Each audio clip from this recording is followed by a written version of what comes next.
Yo les boys de la street, j'espère que vous allez bien. Voilà, aujourd'hui je fais une petite vidéo pour vous montrer une acquisition que j'ai faite après quelques recherches pour voir si c'était utile ou pas pour moi. En tout cas, ça l'est un petit peu, mais c'est pas. Voilà, je vais vous expliquer par la suite. Voilà. Alors, je vous montre le produit que j'ai acheté aujourd'hui. Euh, c'est là une valise Icarsoft EU Max. Alors voilà, bon, on est livré dans un petit carton. Hein, la EU Max, on est bien d'accord. C'est pas la CR Max. Donc j'ai pas beaucoup trouvé de vidéos vraiment explicatives sur des gens qui font des diags avec celle-là ou sur des gens qui font des comment dire des effacements de code ou de la remise à zéro d'entretien. Donc voilà sur cette vidéo. Donc on va regarder ça ensemble. Je l'ai reçu aujourd'hui, pour être honnête avec vous, voilà. Cette petite Icarsoft EU Max. Voilà. Donc aujourd'hui voilà, on est sur une 206. Moi mon but était parce que j'ai plusieurs problèmes sur cette voiture, vous allez voir c'est un sapin de Noël. J'ai plus de sérine dans le réservoir. J'ai le Fab qui a mis 50 000 régénérations mais qui n'arrive pas à le faire à cause de ça je pense. J'ai changé mon COM 2000 sur ma 206 HDI 1,6 litre parce que j'avais des problèmes de clignotant.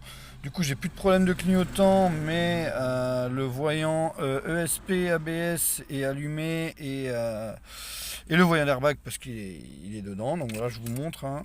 On va démarrer la voiture. Voilà. Donc tout soi-disant s'éteint.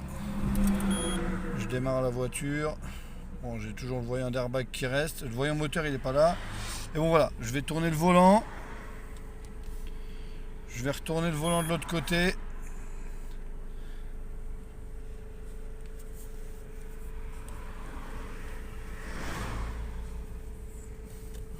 Et vous allez voir qu'au bout d'un moment, hop, le voyant est apparu. Donc, voyant allumé ESR. Donc, j'ai la vidange à faire aussi, que je vais faire ce week-end. Bon, voilà. Donc, il me dit hein, anomalie airbag, anomalie tout ce que tu veux, tout ce qui existe. Voilà, efficacité des encrassements du filtre à particules qui est pas bonne, ESP ASR hors service, je vous dis c'est la totale. Bon voilà, pour l'histoire, l'auto je l'ai acheté 350 euros avec 215 000 km environ.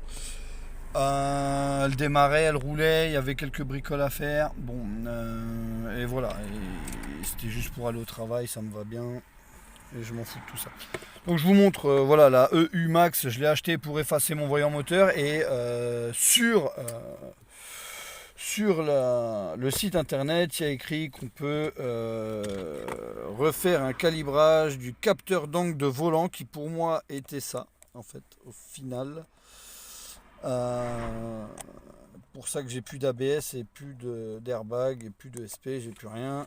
Ça peut patiner, ça peut freiner, voilà. Donc je vais brancher la valise, on va regarder ça ensemble. Je vais vous montrer ce que je peux faire et ce que je peux pas faire sur un cas concret comme celui-là. Donc prise au dB de la 206, bon on voit pas bien, mais il est dans le. Si j'allume la batterie dans le téléphone, bon il est en dessous de la désactivation de l'airbag passager pour brancher la valise. Donc on va la brancher. Boum, ça démarre. Donc voilà, on va commencer par faire un diagnostic. Donc le petit diag qui va bien de base. Donc on est sur diagnostic. Donc c'est pas une tablette tactile, hein. Il y a des boutons, celle-là. C'est pas comme la CR Max tactile, celle-là il y a des boutons. Donc là je vais faire un diagnostic. Donc là il me demande la voiture. Bon moi j'ai pris la EU parce qu'il n'y a que les marques européennes. Voilà ce qui m'intéresse vraiment honnêtement. Donc Peugeot. Voilà. Là il me dit la version. Voilà. Ok d'accord, je prends cette version là. Donc démarrage patienté. Identification du VIN, tournez la clé sur on retourne la clé sur on. Donc il me dit faire OK, F1. Lisez ou saisissez le VIN. J'en ai pas. Je sais pas, je croyais qu'il allait le détecter tout seul. Bon ok d'accord, il le détecte pas, on va faire sélection du véhicule. Donc là on est bien sur une 206. Ok. Démarrage patienté. Donc voilà, on peut faire une analyse automatique, un test rapide. Je vais commencer par le test rapide sur la valise. Alors mon téléphone est vraiment pourri, hein, mais je suis désolé les gars, mais je fais avec les moyens du bord. Engine contrôle module 5%. Bon, ça marche pas bien vite. Ah, ça y est, c'est parti. Bam, bam, bam.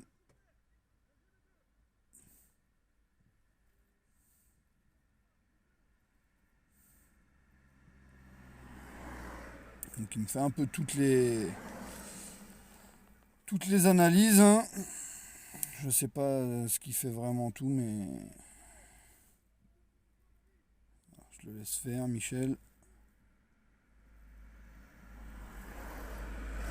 Voilà, hein, Electric Power Steering, steering c'est le volant. Défaut 1, Diesel Additive Control défaut 1, c'est bien ce que je pensais de toute façon. Donc voilà. Donc après, vous allez sur chaque petit truc pour regarder ce qui va pas. Par exemple, je vais aller voir, là il y a un défaut sur le volant. Je pense que c'est le volant. Bon voilà. Lire code erreur.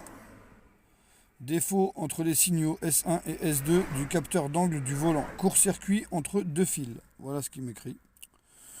Donc à voir, je leur démontrerai. À voir, à voir. Ensuite, diesel additive control unit. Lire le code erreur.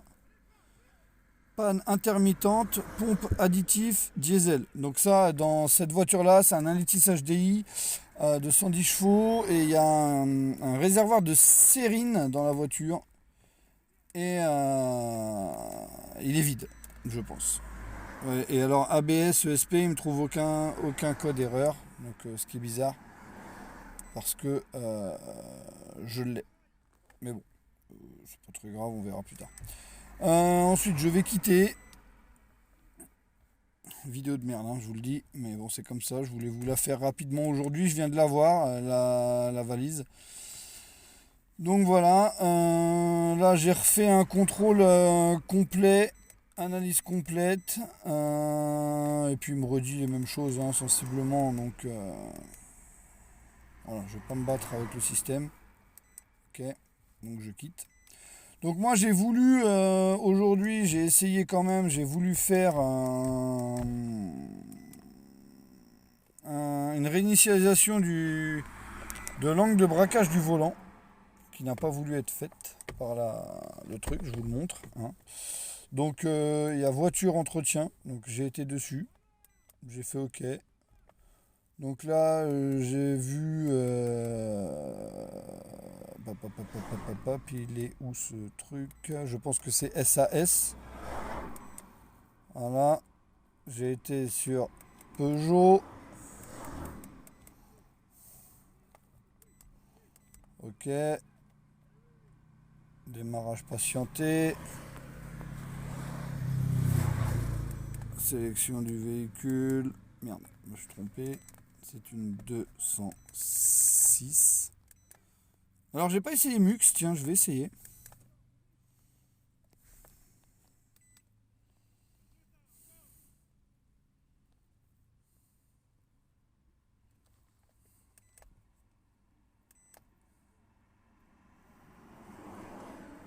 Je sais pas pourquoi il y a ça.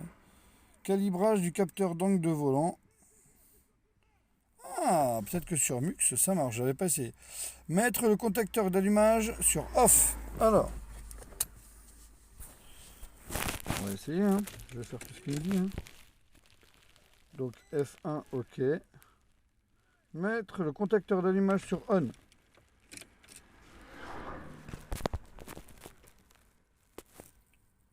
Ok.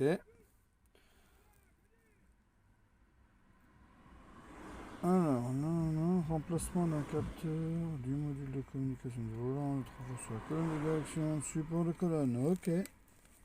Tournez le volant d'un quart de tour vers la gauche et vers la droite. Alors, un quart de tour vers la gauche, on va dire, et un quart de tour vers la droite. Voilà. Ok. Avant de commencer la procédure d'étalonnage elle-même, il est nécessaire de vérifier que les roues soient en position droite pour faire ces deux méthodes. Ok. Conduire en ligne droite. Environ 100 mètres, 101, le véhicule doit être immobilisé afin que la conduite, en prenant autant de soin que possible pour la conserver. Ok. Alignement bon des 5 gabarits. Commencer l'étalonnage. Alors, je vais regarder si je suis bien droit, les gars. Je vais démarrer ma caisse. Je suis garé sur une place de parking, donc voilà, je suis bien droit. Donc je vais dire qu'on commence l'étalonnage. Échec des communications, échec de l'application. Ok, bon. Donc je vais recouper le contact. Là je suis bien droit. On va réessayer.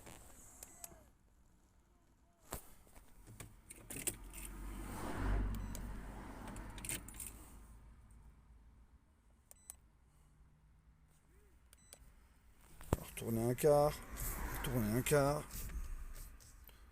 Voilà, ok. Ok. Ok. Ok. Commencer l'étalonnage. Je mets yes. Et échec, échec. Il veut pas le faire. Bon bah voilà. Ça, je vous montre un peu ce qui était possible. Et bah ça, sur une 206, les gars, c'est pas possible. Et sur une 206 normale, je dis mux, mais ça se trouve non supporté sur ce véhicule. Bon, écoutez, voilà. Voilà, ce que je peux vous dire. C'est dommage que j'ai une vidéo pourrie quand même. J'aurais bien voulu vous faire un truc beaucoup plus propre, je le ferai peut-être plus tard. Bon, quoi qu'il en soit, aujourd'hui j'ai reçu la valise. J'ai réussi à faire sur une Audi une remise à zéro entretien qui est obligatoirement faite par le DB. Voilà. Et je vais essayer de le faire sur la 206 là comme ça alors que je sais qu'il y a une manip manuelle. On ne sait jamais. Je tente avec vous des choses pour vous montrer la capacité de la valise. Bon, alors déjà ce qui est bien, c'est qu'elle me donne vraiment les défauts. Tout à l'heure je l'ai fait. Elle m'a vraiment donné les défauts de la voiture. Donc ça, ce qui est déjà un premier point important pour moi. Et on va regarder tout de suite si ça fonctionne. Regardez, j'ai bien la clé comme quoi je dois faire la vidange. Donc on va regarder tout de suite si ça fonctionne. 206 normal.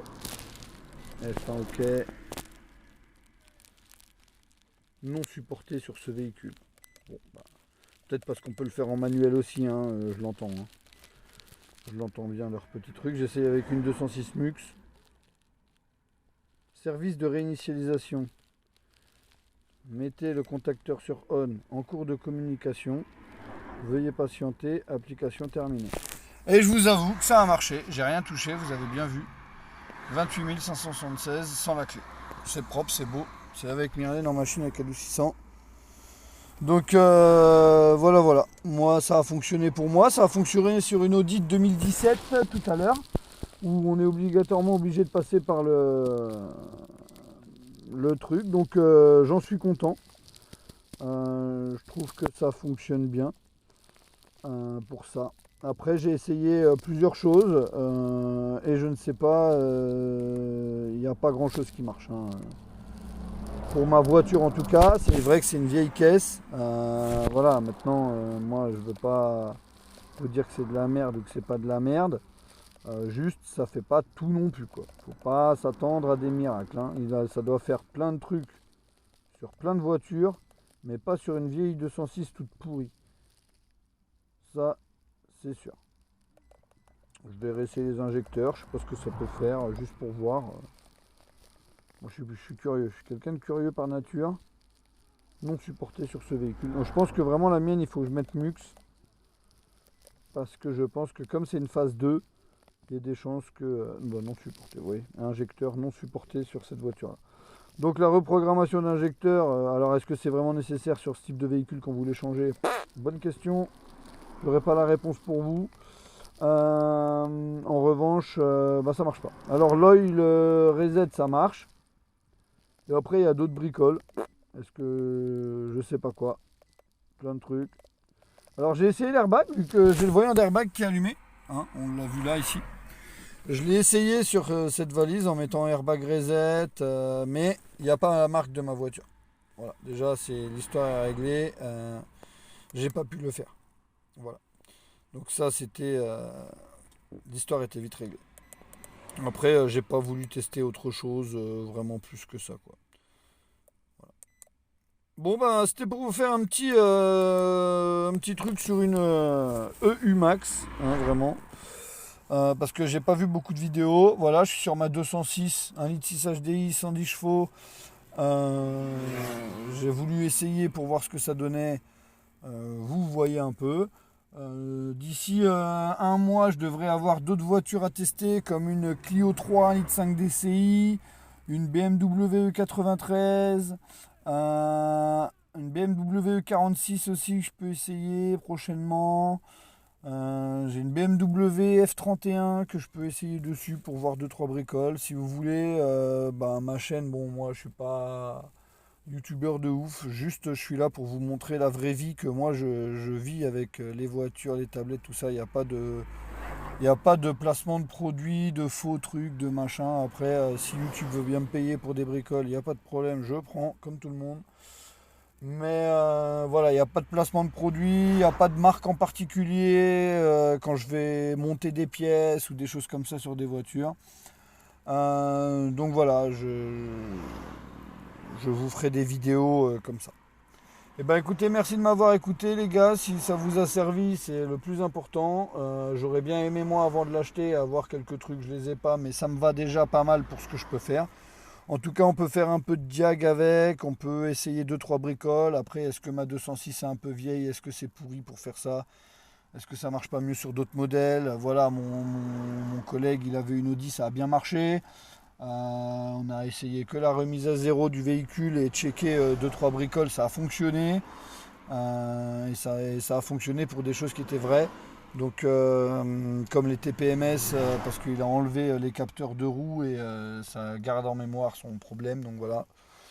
Bah écoutez les gars, en tout cas passez une bonne journée ou une bonne soirée et voilà, vous avez un peu de détails là-dessus. Allez, bonne journée, ciao.